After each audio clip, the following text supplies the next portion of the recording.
Bom, pessoal, uma das dúvidas mais comuns a respeito de suplementação de proteínas é: qual o tipo de proteína que eu uso?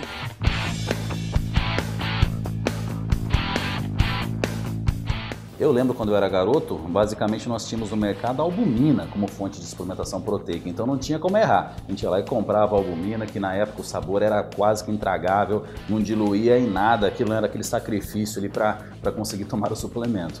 Então, com o passar dos anos, a indústria vem trabalhando muito nessa área e nós temos hoje, só para citar exemplos, whey protein concentrada, hidrolisada, isolada, mix proteicos que combinam vários tipos de proteína proporcionando uma absorção mais gradativa. Temos a caseína, que é uma proteína de absorção mais lenta, proteína isolada do arroz, proteína isolada de ervilha para indivíduos com uma alimentação mais vegana. Temos aqui também a proteína da carne, enfim.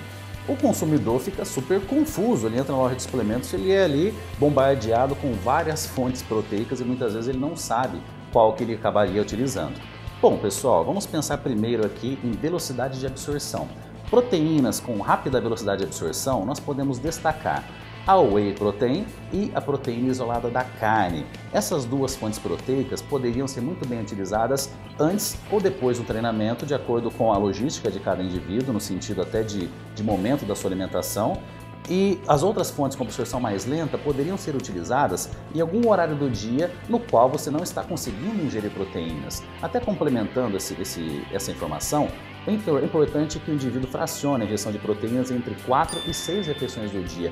Essa é a dificuldade, porque falando de alimentos, fontes de proteína de alto valor biológico, nós temos carne bovina, frango, peixe, carne suína, ovos, leite e derivados para aqueles indivíduos que não são tolerantes, ou seja, nós temos poucas fontes para fracionar em 4 a 6 refeições do dia. Portanto, nesses casos que fica difícil em um horário você colocar um alimento fonte de proteína, você pode estar utilizando a suplementação. Nessas janelas, um blend proteico, como no caso um mix proteico que combine algumas fontes proteicas diferentes. Alguns combinam whey com albumina, whey com caseína. Alguns acabam não tendo proteína do leite, como no caso combinam proteína isolada da ervilha, proteína isolada do arroz, proteína isolada da carne. Então um mix proteico também pode ser utilizado, assim como uma albumina, assim como a proteína isolada do arroz, proteína isolada da ervilha, complementando, portanto, as 4 a 6 refeições diárias.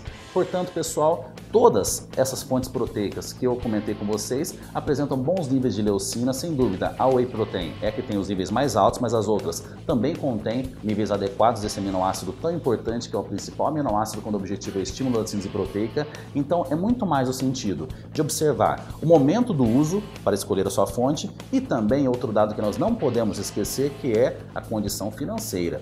Eu vejo muitas discussões a respeito. Qual que é melhor o whey? É concentrada, é isolada ou é hidrolisada?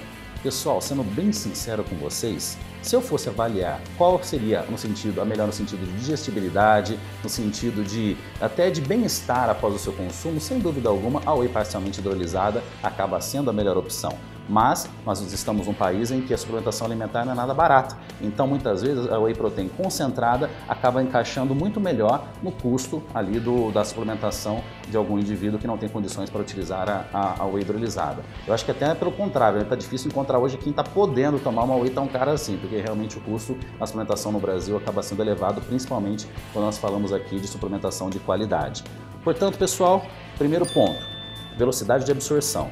Segundo ponto, verificar aqui a questão financeira também sendo bem realista. Ou seja, outro exemplo, utiliza uma caseína ou uma albumina. Também a questão financeira pode ser avaliada. E também um outro fator que acaba sendo a tolerância a determinados tipos de proteína e, logicamente, a sua intolerância.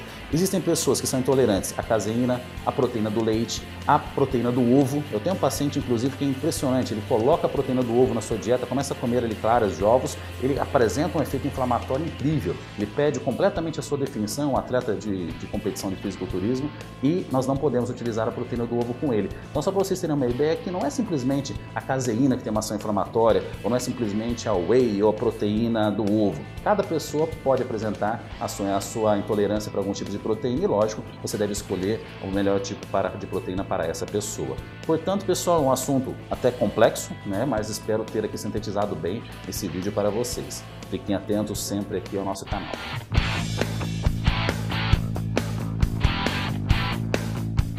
Temos aqui no caso também a...